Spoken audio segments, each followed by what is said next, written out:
साल 1984 जो कांग्रेस के माथे पर बहुत बड़ा कलंक है। मुझे हैरानी होती है कि इसके बाद भी पंजाब में कांग्रेस की सरकार जीत कर आती। साल 1984 उस वक्त देश की प्रधानमंत्री थी इंदिरा गांधी, जिनकी उसी साल हत्या कर दी गई थी। हत्या करने वाले उनके ही अपने बॉडीगार्ड्स थे, जिनका नाम था सतवंत सिंह और बेअंत सिंह। हत्या की वजह थी ऑपरेशन ब्लू स्टार, जिसे इंदिरा गांधी के कहने पर 1 जून 1984 से लेकर 8 जून 1984 तक किया गया था, जिसमें जनरैल सिंह भिंडरावाला और उसके जो समर्थक थे, जिन्हें हरमंदिर साहिब से हटाने के लिए पूरी कोशिश की गई थी, उन्हें मारकर वहां से हटाया गया था। हरमंदिर साहिब, जिसे आप स्वर्ण मंदिर और दरबार साहिब के नाम से भी जानते हैं। ऑपरेशन ब्लू स्टार के समय पर कई श्रद्धालु मारे गए थे, जिन्हें जनरल सिंह भिंडरावाले ने मानव ढाल बनाकर रखा हुआ। इस ऑपरेशन में अकाल तख्त को काफी नुकसान पहुंचा था। स्वर्ण मंदिर पर भी जो कार्रवाई की गई थी, इस कार्रवाई के चलते इंदिरा गांधी की पूरी दुनिया में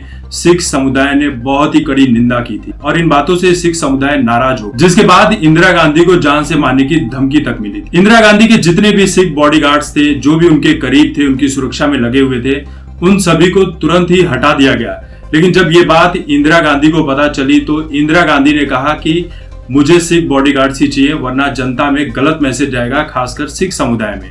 उसके बाद सिख बॉडीगार्ड्स रखे जाते हैं और वही दोनों सिख बॉडीगार्ड्स सतवंत सिंह और बेअंत सिंह इंदिरा गांधी को उनके ही प्रधानमंत्री आवास पर गोली मारकर हत्या कर देते हैं। इसी हत्या के बाद पूरे देश में सिख विरोधी दंगे फैल गए। कांग्रेस की सरकार थी, हर राज्यों में सिखों को बुरी तरह से मारा जाने लगा, खासकर दिल्ली में। दिल्ली में सिखों को सड़क पर काट दिया गया, उनके घर लूटे गए, उनकी औरतों की इज्जत के साथ खिलवाड़ किया गया और यहाँ तक कि कई ऐसे लोग थे जिनको जिंदा ही टायर डालकर जला दिया गया।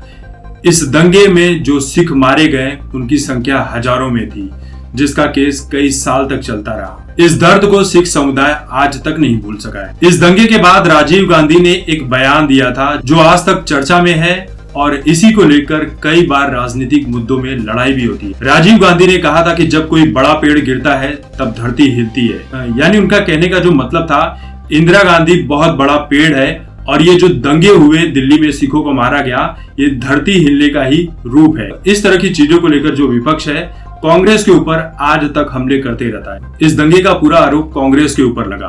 कांग्रेस से एक सांसद थे सज्जन कुमार। सज्जन कुमार इस दंगे को लीड कर रहा था। इसके बाद सज्जन कुमार को आजीवन कारावास की सजा दी जाती है और 10 लोगों को 10-10 साल की सजा दी जाती है। इस दंगे में मध्य प्रदेश के पूर्व मुख्यमंत्री कमलनाथ का भी नाम आता है, लेकिन कमलनाथ इन बातों से इनकार कर देते हैं और उन्हें फिलहाल कोई सजा नहीं हुआ। इस दंगे में अमिताभ बच्चन का भी नाम आया था। सिख समुदाय ने अमिताभ बच्चन की कड़ी निंदा की थी और आज भी सजा दिलाने के लिए कई बार ये मुद्दा उछालते हैं। अमिताभ बच्चन पर यह आरोप लगा है कि जब इंदिरा गांधी की डेड बॉडी रखी गई थी, जब वहां पर सभी लोग जमा थे, तो उस वक्त कांग्रेस से अमिताभ बच्चन सांसद थे और अमिताभ बच्चन ने ये नारा दिया था कि खून का बदला खून से लेंगे, जिसके बाद दंगे हुए और बहुत सारे सिख मारे गए।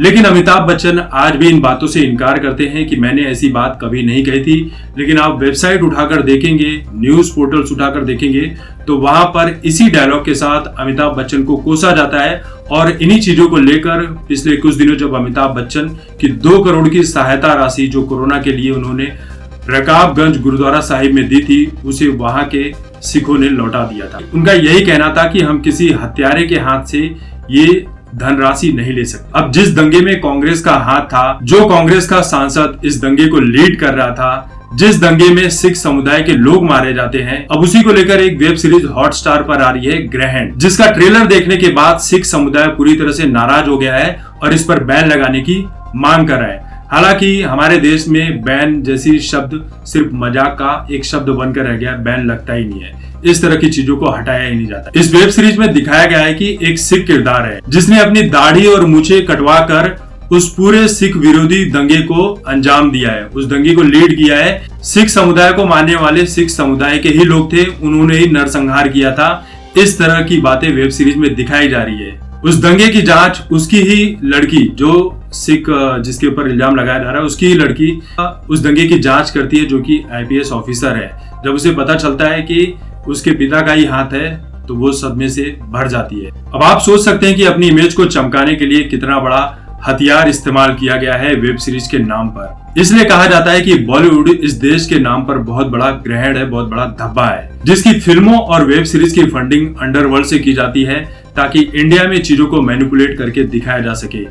हम तो जानते हैं कि 1984 में क्या हुआ था, बाकी चीजों में क्या हुआ था, लेकिन आने वाली पीढ़ियां 20-25 सालों के बाद ये समझ ही नहीं पाएगी कि सिख समुदाय के ऊपर जो हिंसा की गई थी, मारा काटा गया था, उसमें किसका हाथ था। इस वेब सीरीज को देखने के बाद तो लोग यही समझेंगे कि भाई सिख समुदाय का ही हाथ था। तो इन्हीं चीजों को लेकर मनजिंदर सिंह सिरसा ने बैन लगाने की मांग की है, लेकिन ये मांग पूरी होती है कि नहीं होती है, ये बात का बात है। देखिए, इस वेब सीरीज के बहाने हर कोई अपनी राजनीति को चमकाने की साजिश करेगा, कोशिश करेगा, नए नए तरीके इस्तेमाल करेगा। कांग्रेस आएगी कि चलो अच्छा है, सारा इल्जाम सिखों के ऊपर ही डाल दिया गया, हम तो फ्री हो गए। बीजेपी सोचेगी चलो हमें एक और अवसर मिल गया कि हम इस वेब सीरीज के माध्यम से कांग्रेस के ऊपर एक और बार हमला कर सकेंगे। हमारे देश में राजनीति लाश पर ही होती है, जैसा कि सुशांत सिंह राजपूत की लाश पर राजनीति हो रही है, इसलिए सुशांत सिंह राजपूत को इंसाफ नहीं मिल पा रहा है।